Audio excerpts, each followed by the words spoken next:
Hello students.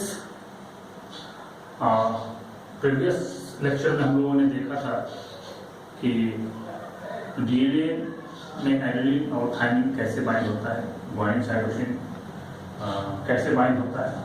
ठीक है, आज हम लोग बस डिटेल में हम लोग डीएनए का स्ट्रक्चर देखेंगे। और डीएनए का स्ट्रक्चर एक्चुअली एक क्रोमोसोम्स की बात अगर करें तो क्रोमोसोम्स जो ह्यूमन का होता है या यूकैरियोट्स कह सकते हैं कि यूकैरियोट्स का जो क्रोमोसोम्स होता है उसमें डीएनए प्लस हिस्टोन प्रोटीन्स होता है। और डीएनए और histone plus non histone proteins तीनों मिलकर क्या बनाता है, क्रोमोसोम बनाता है। लेकिन प्रोकैरियोट्स के डीएनए में हिस्टोन प्रोटीन्स एब्सेंट होता है, वहां पे सिर्फ डीएनए होता है और वहां पे कुछ नॉन हिस्टोन प्रोटीन्स होते हैं। यानी in the case of prokaryote histone protein is absent in their chromosomes. यानी हिस्टोन किसमें प्रेजेंट होगा, सिर्फ और सिर्फ यूकैरियोट्स में होगा। तो अब हम बात करते हैं डीएनए की। तो बहुत सारे डीएनए टाइप डिस्कवरी किया गया, बहुत सारे डीएनए, लेकिन जो सबसे मोस्ट कॉमन है वो है डी डीएनए। ठीक है, और भी बहुत सारे डीएनए, बी डीएनए, ए डीएनए, सी डीएनए, ई डीएनए, डी डीएनए, ये सारे जो डिस्कवरी हुए, जेड डीएनए, जिसमें बी, ए, सी, ई, डी, ये सारा डीएनए जो होता है वो राइट हैंडेड होता है। राइट हैंडेड मतलब क्या, क्लॉकवाइज, क्लॉक जैसे घूमता है उसी हिसाब से क्या होता है, क्लॉकवाइज। इसी को बोलते हैं डेक्स्ट्रोरोटेटरी। आप केमिस्ट्री में जब आप पढ़ते होंगे आइसोमेरिज्म, वहां पे आप देखते होंगे आइसोमेरिज्म में कि कैसे मॉलिक्यूल का अरेंजमेंट होता है और हम कैसे उसको स्पेशियल अरेंजमेंट हम देते हैं, उसका एक नोमेनक्लेचर करते हैं। यानी अगर नोमेनक्लेचर लेफ्ट हैंड हो रहा है उसको बोलते हैं लिबोरोटेटरी, और अगर या पोलराइज्ड लाइट की बात करते हैं वहां पे केमिस्ट्री में, तो वहां क्या बोलते हैं, अगर वो लाइट को राइट मूव करा दे उसको क्या बोलते हैं, डेक्स्ट्रोरोटेटरी, और जो लेफ्ट मूव करा दे उसको बोलते हैं लेबोरोटेटरी। तो उसी तरह से ये इसका जो अरेंजमेंट होगा, ये जितने भी डीएनए है ये सारे डीएनए होंगे राइट हैंडेड। और जेड डीएनए ये एक्सेप्शनल डीएनए है जो बहुत कम पाया जाता है। ये यूं कह सकते हैं कि लिविंग ऑर्गेनिजम्स में ये नहीं पाया जाता है। इसको आर्टिफिशियली लैब में बनाया था अलेक्जेंडर एंड रिच ने। तो खैर उसका हम लोग डिस्कस करेंगे बाद में। तो ये जेड डीएनए जो होता है वो लेफ्ट हैंडेड होता है, इसी को एंटी क्लॉकवाइज बोलते हैं या लेबोरेटरी बोलते हैं। यहीं से क्वेश्चन डायरेक्ट पहला क्वेश्चन यहीं से उठाएगा कि which of the following DNA is left handed या which of the following DNA is right handed. तो लेफ्ट हैंडेड सिर्फ एक याद रखना है, जेड डीएनए, बाकी सारा राइट हैंडेड होता है। सिर्फ जेड डीएनए ही लेफ्ट हैंड होता है, बाकी सब राइट। एक याद रखना है बस, जेड डीएनए। ये ट्रिक है इसका कि अगर जेड डीएनए हमें याद है तो अपने आप जितना भी डीएनए होगा वो क्या होगा, हमें याद रहेगा, वो क्या होगा, राइट हैंडेड होगा, वो क्लॉकवाइज होगा, राइट हैंडेड। अच्छा, अब ये राइट हैंडेड और लेफ्ट हैंडेड की बात हम कैसे करते हैं, तो सबसे पहले क्या करते हैं, एक एक्सिस लेते हैं। चूंकि कंफ्यूजन हो सकता है, चूंकि ऐसे घूमना है कि कैसे घूमना है, कहां से कैसे हम लोग डिसाइड करेंगे कि अब ऊपर से राइट हैंडेड ही हो जाता है। इसके अगर अलायंस में करें तो ऊपर से राइट हैंडेड ही हो जाता है, जबकि नीचे से देखेंगे तो ये लेफ्ट हैंडेड हो जाएगा।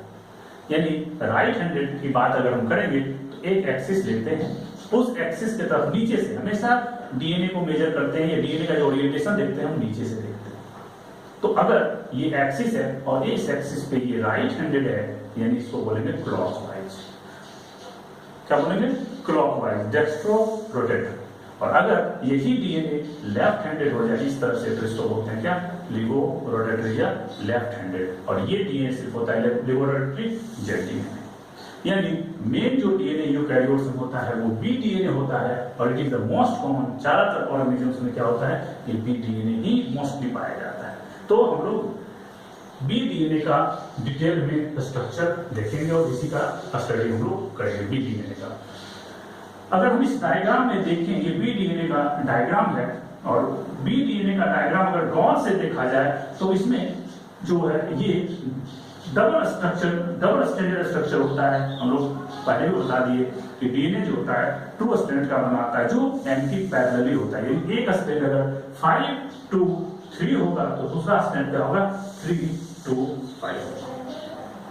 तो ये अरेंजमेंट क्यों होता है हम लोग पहले ही डिस्कस कर चुके हैं, क्योंकि ये जो स्ट्रैंड है अगर हम दो प्यूरिन ये दोनों पैरामीटर्स डालेंगे तो वहां पे एक तो वो स्ट्रैंड स्टेबलाइज नहीं होगा, दूसरा उस दोनों के बीच हाइड्रोजन बॉन्ड नहीं बन पाएगा, इसलिए दोनों नहीं आ पाता है एक साथ। तो यहाँ पे ये दोनों जो ये इसको क्या बोलते हैं, स्टेप्स। ये स्टेप्स कौन बनाता है, इसका बेस और इसका बेस, और इसका एक का अगर एडेनिन होगा तो दूसरे का कॉम्प्लीमेंट्री उसका क्या होगा, थाइमिन होगा, और ये दोनों क्या होगा, हाइड्रोजन बॉन्ड से बना होता है। और वो अगर एक पे ग्वानिन होगा तो इस पे क्या होगा, साइटोसिन होगा, वो साइटोसिन क्या होगा, ट्रिपल हाइड्रोजन बॉन्ड से बॉन्डेड होगा।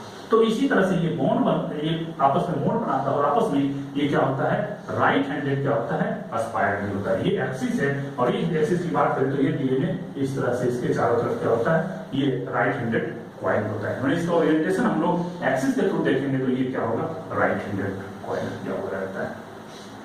अब राइट हैंडेड कॉइल इसका और भी देखें, अगर इसका डायग्राम हम देखें तो गौर से, तो ये जो ज्यादा धंसा हुआ पार्ट है इसको बोलते हैं मेजर ग्रुप्स। ये जो धंसा हुआ पार्ट है मेजर ग्रुप, और ये जो छोटा पार्ट है, ये हल्का सा पार्ट जो धंसा हुआ है, this is called the minor groups. Minor groups की बात अगर करें तो ये छोटा होगा, कम धंसा होगा, लेकिन जो मेजर पोर्शन धंसा हुआ रहेगा वो मेजर ग्रुप्स कहा जाता है। और इस दो मेजर ग्रुप्स के बीच, यानी कहने का मतलब जब ये डीएनए मूव करना शुरू करेगा, सपोज करो यहाँ पे है, यहाँ पे, तो यहाँ पे अगर ये मेजर ग्रुप्स पहला है तो अगला मेजर ग्रुप ये कंप्लीट घूम के, अगर ये पूरा घूम के यहाँ फिर आएगा तो ये दोनों जब सामने होगा, और फिर यहाँ पे दूसरा मेजर ग्रुप होगा, फिर एक टर्न मारेगा, यानी यहाँ से एक मेजर ग्रुप से दूसरे मेजर ग्रुप तक जाने में ये पूरा का पूरा एक टर्न ले लेता है। यानी यहाँ पे अगर पहला मेजर ग्रुप है, समझ लो ये, तो दूसरा मेजर ग्रुप क्या होगा, यहाँ पे, इस तरह से। तो और ये दोनों मेजर ग्रुप्स पूरा एक टर्न को बताता है, यानी एक मेजर ग्रुप्स आने के बाद दूसरा मेजर ग्रुप कंप्लीट एक टर्न मार लेगा तब आएगा। और चूंकि पूरा कंप्लीट टर्न मारने में कितना हो गया, 360 से ये राउंड मारता है, यानी यहाँ से चला, यहाँ से, और फिर घूम के फिर क्या है, यहाँ पे भी वहीं पे आ गया, ऊपर, जस्ट उसके ऊपर। यानी ये और ये एक दूसरे के, एक यहाँ होगा, फिर एक यहाँ होगा, फिर एक यहाँ, यानी मेजर ग्रुप्स 360 डिग्री पर कंप्लीट मूव करके एक मेजर ग्रुप से दूसरे मेजर ग्रुप के बीच में आ जाता है। यानी एक कंप्लीट टर्न मारने में इसको कितना एंगल बनाना पड़ेगा, 360। इसी को बोलते हैं कंप्लीट सर्किल या फुल ट्विस्ट या वन टर्न। यानी वन टर्न या एक कंप्लीट सर्किल बनाने में जो होगा उसमें पूरा का पूरा तब जाके ये मेजर ग्रुप आएगा एक दूसरे के ऊपर, और वो मेजर ग्रुप आने में, यानी एक पूरा कंप्लीट टिल्ट करने में या क्या होगा, टर्न लेने में उसको 360 डिग्री बनाना पड़ेगा। और इस 360 यानी दो मेजर ग्रुप जो 360 से घूमा है, उस दोनों के बीच जो टोटल बेस पेयर्स होते हैं, बेस पेयर्स मतलब इसका एक बेस और इसका एक बेस, एक स्ट्रिंग का बेस और इसका बेस, ग्वानिन या साइटोसिन जो भी हो, या एडेनिन या थाइमिन जो भी हो, वो दोनों आपस में मिलकर क्या बनाते हैं, बेस पेयर्स। क्या बोलते हैं उसको, बेस पेयर्स। और दोनों क्या होता है, दोनों अपोजिट स्ट्रैंड का होता है, एक स्ट्रैंड का एडेनिन होगा तो दूसरे का थाइमिन होगा, और वो दोनों आपस में जुड़कर क्या बनाएगा, बेस पेयर्स। तो ये कंप्लीट टर्न में कितने होते हैं, 10 बेस पेयर्स होते हैं एक पूरा कंप्लीट टर्न लेने में। और अगर हम बात करें टोटल लेंथ की, यानी इसकी दो मेजर ग्रुप्स और माइनर ग्रुप्स के टोटल लेंथ की अगर बात करें, तो चूंकि ये दोनों यहाँ पे ये लेंथ, तो ये लेंथ की बात अगर करें, चूंकि टोटल कितना है बेस पेयर, 10, और दो बेस पेयर के बीच का जो डिस्टेंस होता है वो 3.4 एंगस्ट्रॉम होता है, या इसी को 0.3 नैनोमीटर में हम लिख सकते हैं। चूंकि अब नया डेटा ये आ रहा है एनसीईआरटी में कि जितना भी डेटा दिया जा रहा है वो नैनोमीटर में मेजर किया जाता है। फर्स्ट क्लास में 11th में ये पढ़ाया जाता है कि जितने भी बायोलॉजिकल या माइक्रो ऑर्गेनिजम्स हैं उसको नैनोमीटर में मेजर किया जाता है। तो आप दोनों डेटा से क्वेश्चन पूछा जा सकता है, या 0.34 नैनोमीटर या 3.4 एंगस्ट्रॉम, दोनों एक चीज है। तो अगर दो बेस के बीच, यानी जो दो बेस पेयर है, ये दो बेस पेयर के बीच अगर 3.4 एंगस्ट्रॉम या 0.34 नैनोमीटर डिस्टेंस है, तो ये चूंकि पूरा दो मेजर ग्रुप में के बीच में कितना बेस पेयर है, 10 बेस पेयर। अगर 10 बेस पेयर को एक बेस पेयर के डिस्टेंस से हम मल्टीप्लाई कर देते हैं तो हमारा टोटल दो मेजर ग्रुप का डिस्टेंस है वो हमें पता चल जाता है। क्या होगा, तो 10 × 34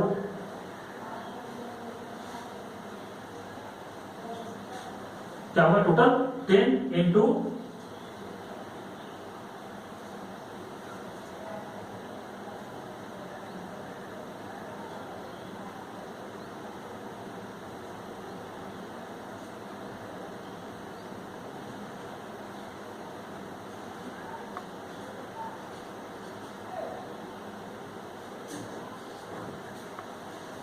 तो 10 इंटू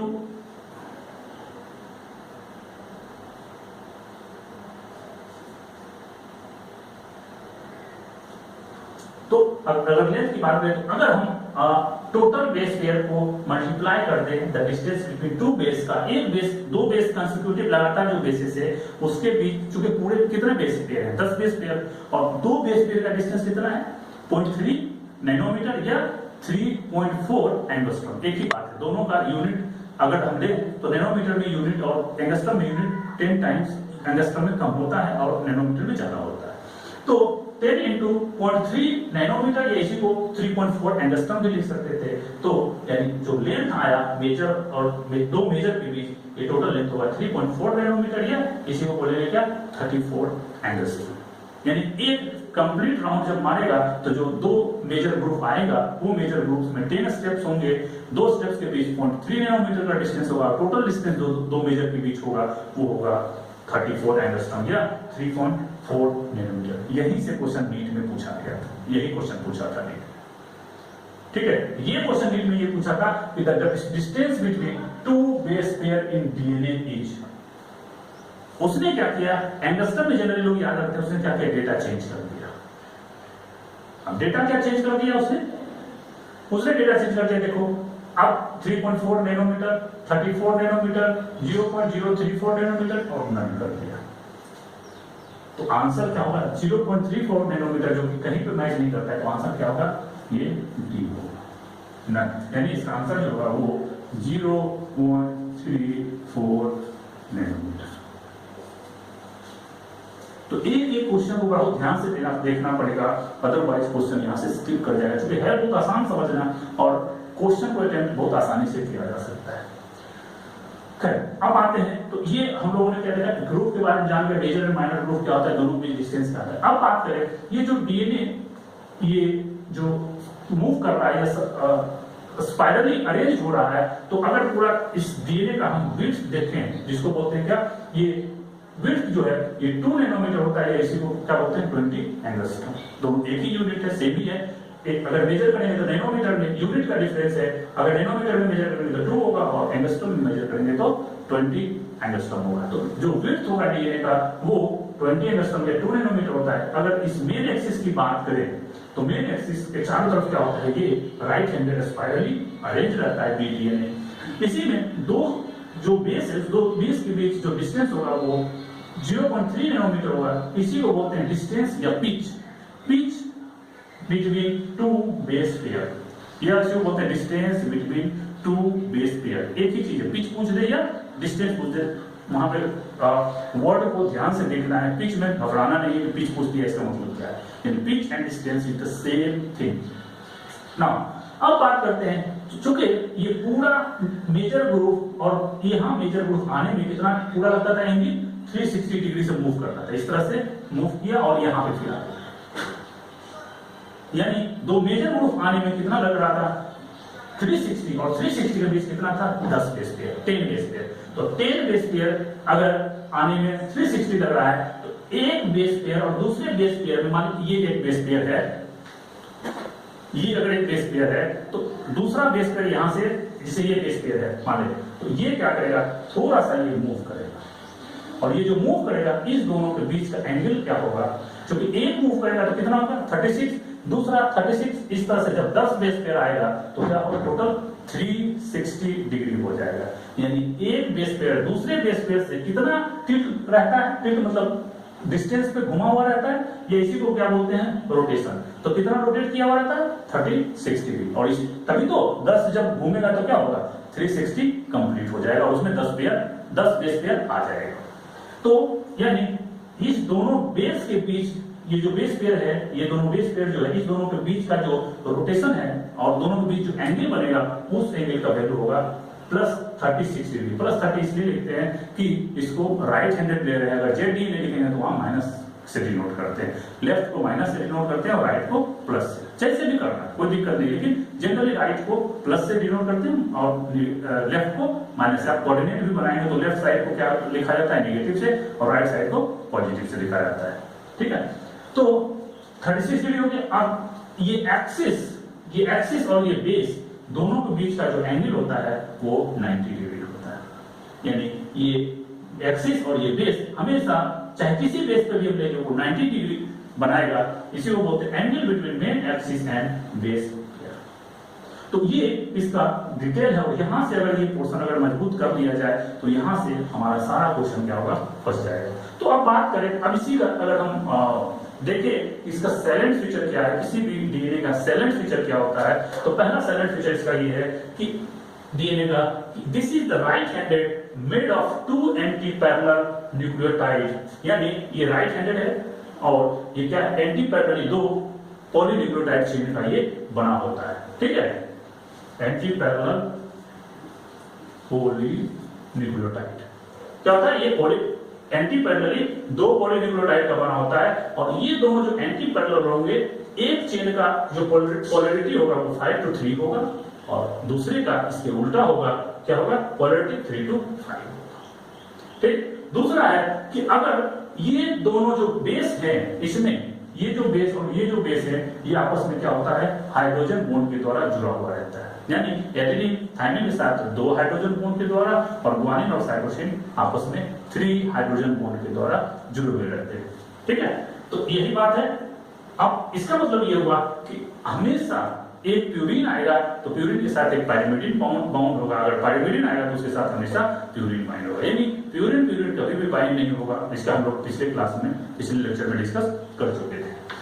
दूसरा बात अगर करें, इसमें जो स्टेप्स होता है, ये जो स्टेप्स है, ये वाला जो स्टेप्स है, ये स्टेप्स क्या किस चीज का बना होता है, ये बेस का बना होता है, बेस पेयर होता है, एक बेस पेयर मिलकर एक स्टेप्स बनाता है, और ये हाइड्रोफोबिक होता है। यानी हाइड्रोफोबिक मींस वाटर रिपेलेंट, यानी जो वाटर में डिजॉल्व ना हो उसको क्या बोलते हैं, हाइड्रोफोबिक, और जो वाटर में डिजॉल्व हो उसको क्या बोलते हैं, हाइड्रोफिलिक। ये हाइड्रोफिलिक की बात ये होती है कि जो वाटर मॉलिक्यूल के साथ बॉन्ड बना रहे हैं उसको बोलते हैं हाइड्रोफिलिक, जो बॉन्ड ना बनाए उसको बोलते हैं हाइड्रोफिलिक। ठीक है, तो जो बेस पेयर्स हैं, ये बेस पेयर्स हैं, स्टेप्स जिसको बोलते हैं, ये this is the hydrophobic in nature, and जो ये बैकबोन है, ये बैकबोन, ये जो बैकबोन है, ये बैकबोन क्या होता है, हाइड्रोफिलिक इन नेचर होता है। तो अब इसी में ये पूरा इसका डिटेल है। अब इसकी बात हम करें, अगर हम एक कंपैरिजन करके देखें जेड डीएनए से, तो जो एंगल ये दे रहा था, अगर ये मान चुके ये क्या है, राइट हैंडेड है और जेड डीएनए क्या है, लेफ्ट हैंडेड। तो अगर हम रोटेशन की बात करें तो दोनों, एक तो राइट रोटेशन है और एक क्या है, लेफ्ट रोटेट करता है, यानी लिवर रोटेटरी, और एक है डेक्स्ट्रो रोटेटरी। तो अगर ये 1 डिग्री से मूव करता है क्या, बी डीएनए, तो जेड डीएनए लेफ्ट साइड से घूमेगा तो वो 9 डिग्री से मूव करता है। अब 9 डिग्री से क्यों मूव करता है और ये 1 डिग्री से क्यों मूव करता है, इसका हम लोग डिस्कस कर लेंगे।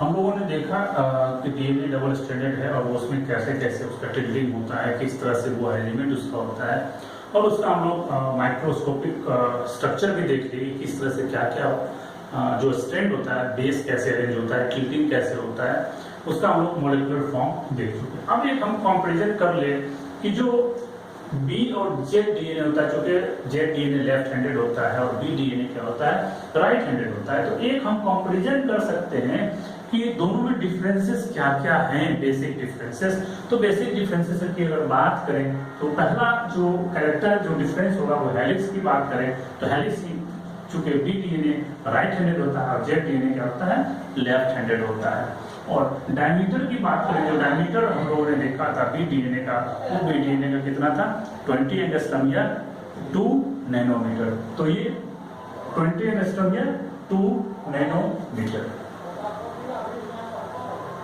2 नैनोमीटर या 20 एंगस्ट्रॉम क्या होता है डायमीटर। लेकिन इसका डायमीटर थोड़ा सा इसके कंपैरिजन में क्या होता है, कम होता है, वो 1.8 नैनोमीटर या 18 एंगस्ट्रॉम के आसपास होता है।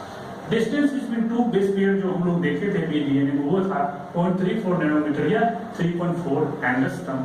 ये डिस्टेंस इसमें थोड़ा सा ज्यादा होता है, 0.38 नैनोमीटर या 3.8 एंगस्ट्रॉम, थोड़ा सा डिस्टेंस ज्यादा होता है। बेस पेयर पर टर्न, एक टर्न में कितना होता था, 360 जो वो एंगल बनाता था एक टर्न में, और उसमें कितना आता था, 10 बेस पेयर आता था, किसमें, बी डीएनए में।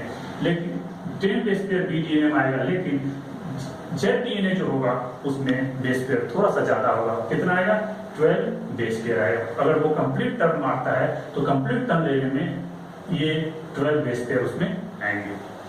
Pitch of the helix, pitch of the helix मतलब एक बोला जाता है कि जो एक कंप्लीट टर्म लेने के बाद कितना डिस्टेंस होगा दोनों मेजर ग्रुप्स के बीच में, उसको बोला जाता है क्या, pitch of the helix.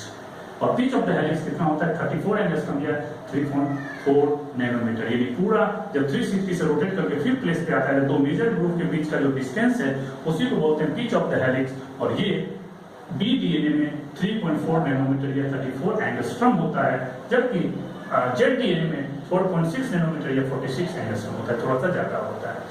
Tilt but पर बेस पेयर की बात अगर करें तो टिल्ट एक बेस पेयर अगर एक बेस पेयर दूसरे बेस पेयर से कितना मूव करता है, कितना एंगल बनाता है, उसे बोलते हैं टिल्ट पर बेस पेयर एंगल का। तो इसमें हम लोगों ने देखा था प्लस 36 डिग्री, प्लस 36 डिग्री इसको इसलिए बोला जाता है क्योंकि ये राइट हैंडेड रहता है, ये राइट हैंडेड रोटेट किया हुआ रहता है और इसका जो टिल्ट होगा वो उससे थोड़ा सा कम होगा, माइनस 30 डिग्री होगा। माइनस इसलिए क्योंकि ये लेफ्ट हैंडेड होता है, ठीक है। और लास्ट पॉइंट है 7 number, dotted line of sugar and phosphate backbone. जो बैकबोन है उसमें जो डॉटेड लाइन आ रहा है वो कैसा होगा, तो इस केस में देखो स्मूथ होता है, कहीं भी कोई वो नहीं है। ऐसा इसलिए स्मूथ होता है क्योंकि जो इसमें एक न्यूक्लियोटाइड के बाद जो दूसरा न्यूक्लियोटाइड आएगा, तीसरा आएगा, तो इसमें एक के बाद दूसरा आता है, यानी एक मोनोन्यूक्लियोटाइड फिर एक मोनोन्यूक्लियोटाइड फिर एक मोनोन्यूक्लियोटाइड, तब जाके ये क्या बनता है, ये पूरा का पूरा बी डीएनए बनता है।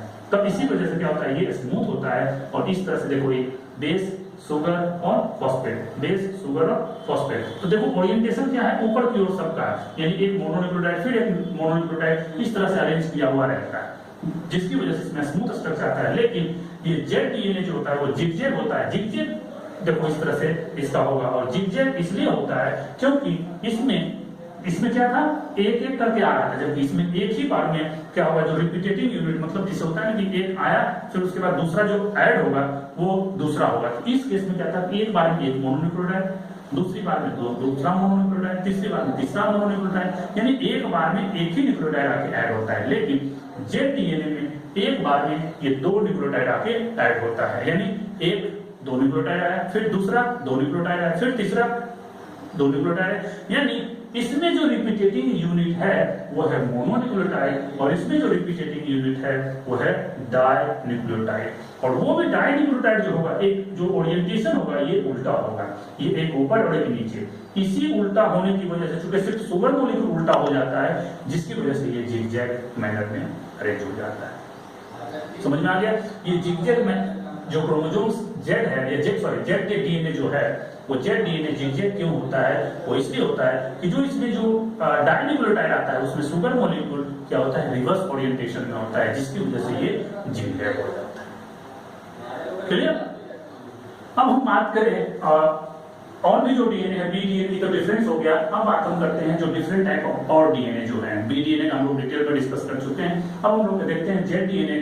जेड डीएनए के बारे में हम लोगों ने थोड़ा सा डिस्कस किया था, लेकिन यहाँ पे हम लोग कहते हैं ये जेड डीएनए एक्चुअली किसी ऑर्गेनिज्म में जनरली नहीं मिलता है, और इसको सबसे पहले लैब में सिंथेसाइज किया गया था। वो सिंथेसाइज करने वाले साइंटिस्ट का नाम था अलेक्जेंडर रिच एंड वैन। ये एमआईटी इंस्टीट्यूट यूएसए में पड़ता है, अमेरिका में पड़ता है। वहां पे मैसाचुसेट्स इंस्टीट्यूट ऑफ टेक्नोलॉजी है जो पूरे वर्ल्ड का सबसे बड़ा रिसर्च इंस्टीट्यूट है। वहीं पे इन्होंने क्या किया था, इस डीएनए का लैब में सिंथेसाइज किया था, यानी आर्टिफिशियली सिंथेसाइज किया था। तो अब चूंकि हम लोगों ने देखा ये जेड डीएनए का अगर हम डायग्राम देखें, यहाँ से हम लोग देख सकते हैं ये जेड डीएनए का डायग्राम क्या होगा, इसका जो ओरिएंटेशन जिगजैग ओरिएंटेशन होगा, और इसमें जो जीसी पेयरिंग है वो ज्यादा मिलता है इन कंपैरिजन टू एडेनिनो थाइमिन पेयरिंग के कंपैरिजन में। यानी डीएनए में गुआनिन साइटोसिन ज्यादा होगा इन कंपैरिजन टू एडेनिन और थाइमिन, और इसमें जो रिपीटेटिंग यूनिट है वो क्या है, डाइन्यूक्लियोटाइड, जबकि बी डीएनए में क्या था, मोनोन्यूक्लियोटाइड। और इसका टिल्ट पर डाइमर, यानी एक डाइमर जैसे आया और उसका जो एंगल बनाएगा दूसरे से वो कितना होगा, 60 डिग्री। और मोनो के बीच अगर दो, यानी इसका ये और ये दोनों के बीच अगर हम देखें तो इस दोनों के बीच जो टिल्टिंग होगा वो कितना होगा, -30 डिग्री होगा। यानी डाइमर -60 डिग्री और मोनोमर अगर इसका हम देखेंगे तो उसका जो टिल्टिंग होगा वो -30 डिग्री होगा। तो ये इतना इतना ही से क्वेश्चन फंस जाएगा जेड डीएनए से, इससे ज्यादा क्वेश्चन यहाँ से नहीं पूछा गया है, नहीं पूछेगा भविष्य में।